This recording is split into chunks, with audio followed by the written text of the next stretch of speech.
today. We'll get into that and the machinations there. But then from a Giants perspective today, Jaeger O'Meara has a decision to make in terms of whether he moves to Fremantle or GWS.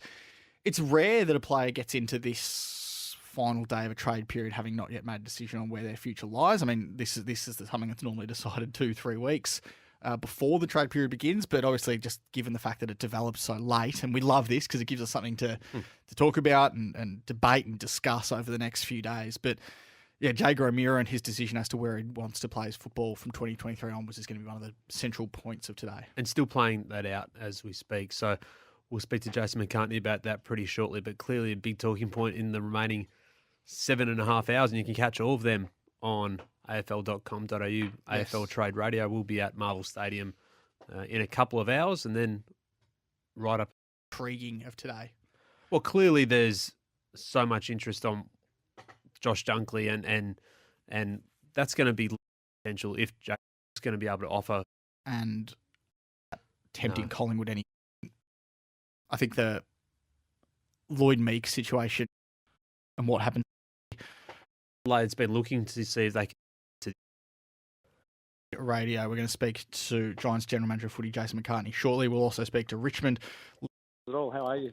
Very well, thank you. I want to start by asking you about Jaeger O'Meara. Have you been given any indication as to where he'll play his football next year yet? No, not yet. Not yet. Jaeger's in Perth at the moment, so he flew back there from Sydney. When was it? Monday morning, and so just the time difference there. He's had a lot to think about and underwent some medical screening for us yesterday. So we're just waiting to find out where the decision lies on that one. He slept in, Jace. He slept in. Maybe he slept in over there in WA. It's a big decision. It's only 9 o'clock in WA, so he's had his time to think about it. When do you expect a call to be made? Because obviously the deadline's coming up in a few hours. Do you anticipate knowing one way or the other within the next hour or so?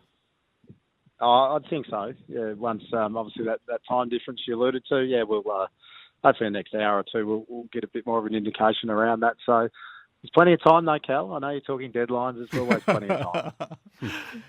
What gets this one done from your point of view? And tell us about how this has played out from a Giants angle. Yeah, I spoke with Hawthorn, obviously canvassed it with Jaeger's manager on Sunday, Tom Petro, and I flagged it with, tabled it with Hawthorn on Monday around any opportunity. And the reason it came about is we were dealing with the Hawks last year and acutely aware of their strategy where they're going to the draft and they're trying to improve their draft position. Now, we're in a really strong draft position and we look at the picks we've got and we just thought there's an opportunity there with one of our picks to bring a high-quality person and player into our organisation that it's not only an on-field about Jaeger, it's off-field and training standards. Our group's got younger and we're bringing in a lot of young talent over this year and next year with the picks we've got. So it's just someone that could be really important in shaping your club moving forward. So, the opportunity to look at that. And we're also conscious. We went into this trade period acutely aware with the strategy of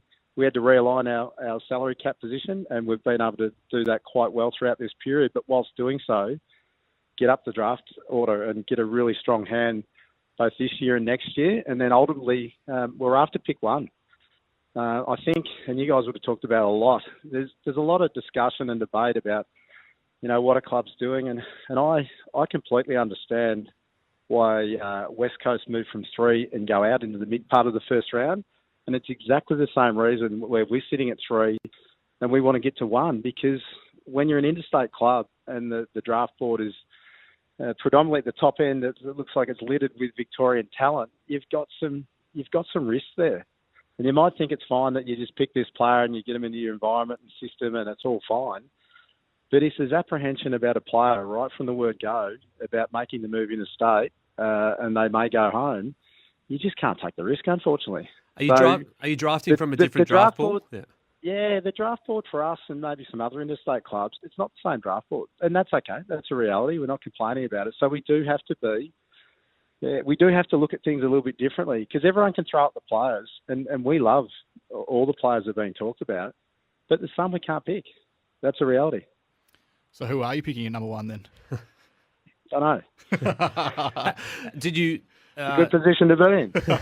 Well, there's a big key forward who kicks goals and has the character that most clubs think is going to be pretty steady in Aaron Cadman. Did you raise that prospect with him around moving and how comfortable he'd be, and what was his response? Oh, look, the recruiting team led by obviously Adrian Caruso, and Emma does all our profiling, Emma Quayle, and the interviews. So they've had a number of chats with all the prospects throughout the year, and it was good to be back at Combine last week and just sitting in some of the interviews on Friday. And you've got your sports psychologists there going through what the profiling's been and just putting it more in layman's terms for the rest of us to understand. And there was we had a great chat with Aaron, and there's some really strong things. You've got some guys who are really bullish about wanting to make a move interstate, and then you got some who rightfully, you understand why they're probably more comfortable wanting to stay at home, and that's okay. That's we're a national competition.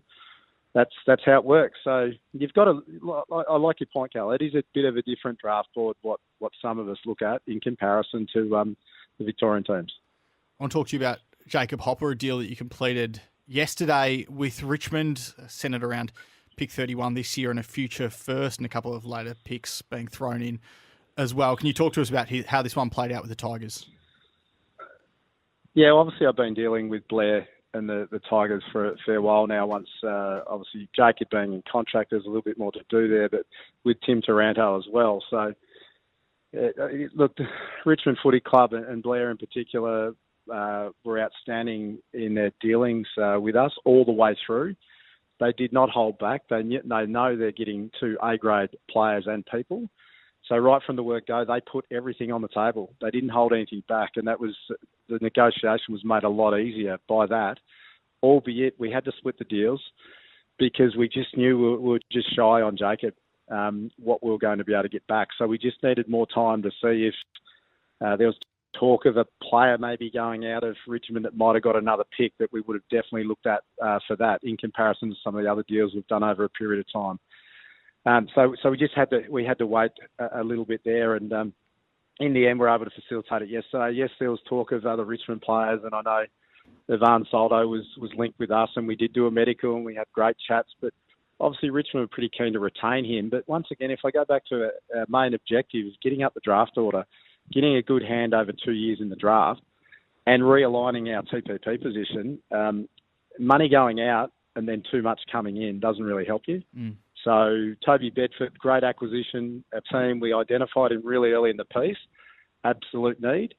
So that's why in the end a player wasn't involved in that deal. So you get it done. Jacob will have a great career there. He's a great person, as is Tim, and we wish them all the best. You move on. Just on that, Jace, you mentioned the TPP, and you might be inferring to this, but is there a financial component to that arrangement with Richmond as well? As you say, Jacob was contracted for next year under a deal that you guys had with him. Is there a financial element to that too? No. You would note though, Cal, you're smart enough. A couple of late picks did go back that we're not using. So yes, people would look at that and go, what's going on there? A bit lopsided, but no financial contribution from us on that one. No, sorry, the other way on what was left over. Yeah. No, nothing for us. The Tigers, he's their player now. So, Jason, I want to ask, is the move for and the interest in Jay Gromira, is that linked to Hopper and Taranto going out and the need to bolster some of that experienced midfield depth that you mentioned before?